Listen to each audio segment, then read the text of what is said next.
رب اشرح لي صدري ويسر لي امري واحلل عقدة من لساني يفقهوا قولي واجعل لي وزيرا من ahli. Okay, so I'm comparing two verses here. This is verse number 14 of Surah Luqman, which says أعوذ بالله من الشيطان الرجيم ووصينا الإنسان بوالديه. The verse continues, the translation of which is, and we have commanded people to honor their parents. Their mothers bore them through hardship upon hardship, and their weaning takes 2 years. So be grateful to me and your parents. To me is the final return. While the next verse is verse number 15 of Surah Ahqaf, which says, we have commanded people to honor their parents. Their mothers bore them in hardship and delivered them in hardship. The period of bearing and weaning is 30 months. In time when the child reaches their prime at the age of 40, they pray, my Lord, inspire me to always be thankful for your favors which you have blessed me and my parents with, and so on.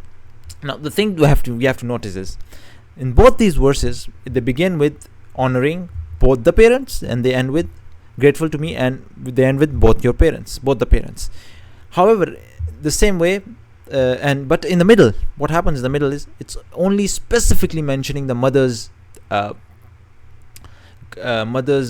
contribution, her favors upon you. Their mothers bore them through hardship upon hardship, and the weaning takes 2 years. This is only the mother's favor upon you. Specifically, it doesn't mention the father's favors.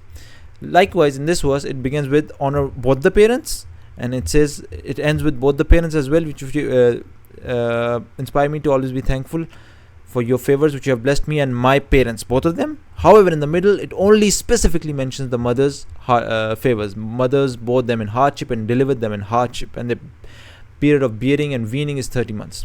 So the question is, why not specifically mention the fathers? Why only the mothers? And look at the beauty of the Qur'an, the beautiful placement and the beautiful mention and the lack of mention. The reason it only mentions mothers, and Allahu A'lam, we see that this is part of human psychology. We only remember what we see. We saw our fathers when we grew up. They earned and they helped us financially and otherwise, supported us, helped us, protected us, all of that. The mothers, when we grew up, we saw her helping us throughout the house, and etc., etc. However, the only one thing that we were not in our conscious, we were not aware of, was when we were young. We were inside the bellies of our mothers, when she was feeding us, when she was breastfeeding us. These are the favors which we were not aware of, although she was bearing these hardships for us, but we were not aware of them. Subhanallah, the Quran, by mentioning the mother's favors, brings to our acknowledgement the fact that the mother also bore the hardships, but you did not see them, because it's our psychology that we only remember the things we see, or which are present mentally. But the things that we don't see, we tend to forget them. So subhanAllah, the Quran has very rightfully mentioned the favors of the mothers, although it began with it mentioned in the beginning both parents, in the end both parents, but in the middle it only mentioned the mother in both the verses, to bring to our mind that specifically the mother bore special hardships for you, which you are not even aware of, right? Which are easy to slip away. So the Quran specifically mentions her and specifically doesn't mention the father's favors, because the other favors of the father and the mother are known to everyone. And secondly, it also keeps in line with the psychology. Our psychology is forgetting what we don't see and remembering what we see in front of us. Subhanallah, see how the Quran specifically, this is the beauty of the right usage or the lack of usage of words and phrases and ideas. Subhanallah, this picture perfect placement of the Quran shows us the divinity of the Quran, that it can only be from Allah subhanahu wa ta'ala. Likewise, in the Quran, you don't have much stress on making money in the Quran, but you have so much stress on spending money in the way of Allah. Spending. Why? Because it's our psychology.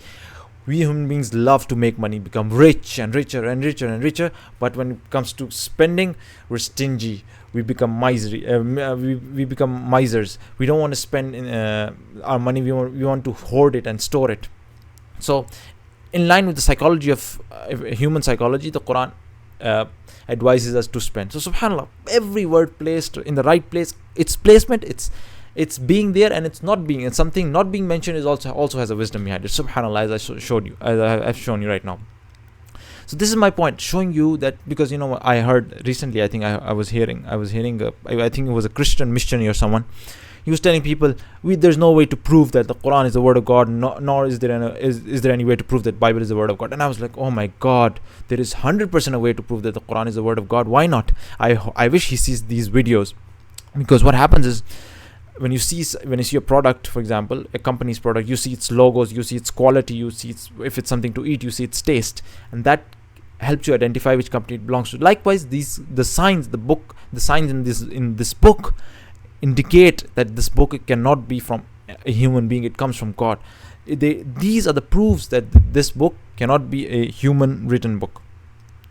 And so this is the point I'm showing you, the picture perfect placement of words to ultimately create for non-Muslims a chance to come to Islam, and for Muslims to have 100% conviction that the Quran can only be the word of God. Because we simply, most of those Muslims who are born as Muslims, they simply inherit the Quran from their parents, and believe that it's the word of God because the parents told them. But that's not the type of faith we want. We want 100% conviction, and that the only way we can do that is by actually investigating in the Quran and putting it through the test of divinity.